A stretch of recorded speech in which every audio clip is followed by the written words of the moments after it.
nkubuulira ki? Dola essasi bwe lyamukwasa n'akoowoola nti Mbayiwa nfudde. Mbayiwa yali tannamyansa. Omulanga gwa Dola ne gumwongera okutya nti bamutegedde nga naye bwe yeenyigidde mu bubbi. Wabula Kyannyanja ne basajja be erinnya eryo baali tebalitutte ng'ekikulu. Mbayiwa yafubutuka mu nnyumba ng'apapa, yatebentako wano na wali n'atandika okutiribira n'okumaga. Okutya bwe kwamuyinga emmeeme ye n'etandika okumunenya nti yakoze bubi nnyo okwenyigira mu bikolwa ebyekko bwe bityo. Mu kiseera ekyo yeeraba ng'ali mu maaso g'omulamuzi awera ennembana gwa kuba kkondo. Yeeraba nga yeewozaako nti Oweekitiibwa Omulamuzi, omusango ngukkiriza, naye nkusaba otunuulire ensonga zange mu buntu. Ensi yatamiira ensimbi, nali siyinza kugenda kukaluubirira yenna nti nina abantu bange awaka bendabirira, naye ampeeyo kuz'okubaliisa okutuusa lwe ndifuna omulimu. Mukama wange Omulamuzi, nali nsaanawo nsaba ondabule bulabuzi ate onfunire n'omulimu, nneme kuddamu kubba. Naye nange Mbayiwa ebyo yabikomyawo. Muli ng'awulira atya nnyo era nga yeetamiddwa, yatandika okutambula ng'adda ku lubalaza lw'edduuka yekka.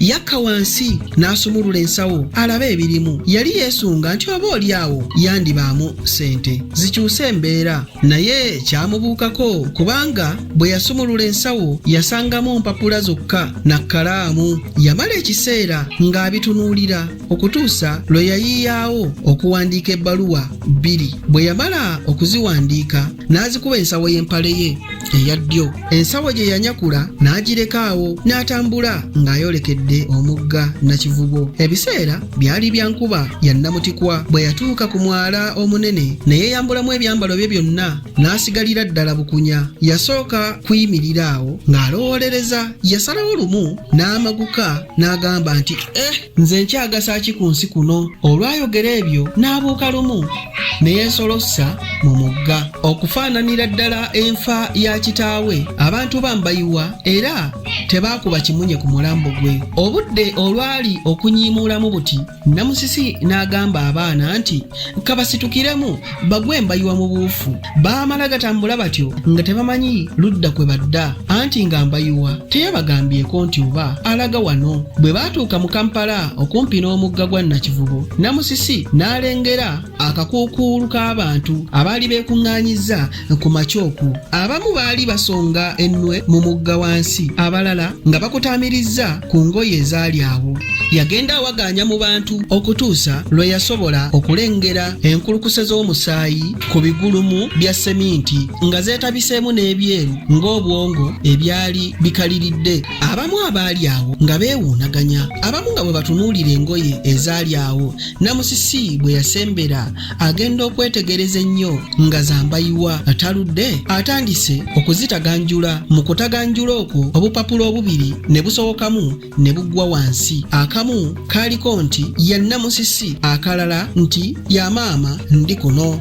Yasooka kukwata akaaliko erinnya lye yenna ng'akankana n'akasoma nga kagamba nti mukwano Namusisi, ebintu binsobedde, nkuyiye nnyo, nkwabulidde, ensenzi toweredde, sikyayinza. Mmanyi nkulese mu bulumi, naye mbadde sikyayinza kukyebeera. Mbadde nkutya nga ne maama mutya. Katonda tanjagala era simwesiga, ne balubaale banjabulira, ate mpawo omuntu n'omu ayinza kumbeera n'essenzekka. Mbayiwa bwe yakamalaako n'alyoka atema omulanga gwe wali owulidde ne batoba omugenzi ne bassa okwo. Omusajja omu yalaba Namusisi takyasobola kusoma kabaluwa kali akalala, ye n'akanjuluza n'atandika okusoma mu lwatu ng'agenderera okusomera Namusisi awulirize. Naye Namusisi mu kiseera ekyo yali takyalina kyayinza kuwuliza. Ko kaali kagamba bwe kati, mange anzaala nkuyiye mu bintu bingi, sente z'embuzi naziyiwaayiwa zonna, nentya okukubuulira bato bange b'obadde onkwasizza ng'onneesiga nti n'abakumaakuma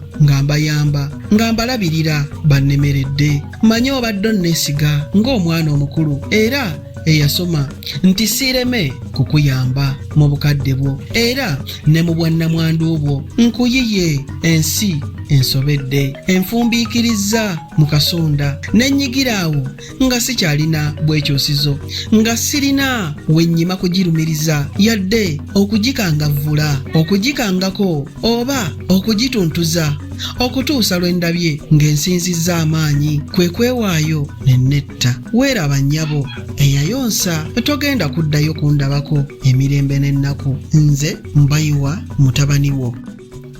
Ebyo nno siibisuseeko wano kabanda musoke kankwate eryandeese nzire nabalanga Bukoba Kyaggwe tuddingana ate mu kitundu ekinaddako ng'ate nkuwa ebirala. Ayi Katonda kuuma Namulondo.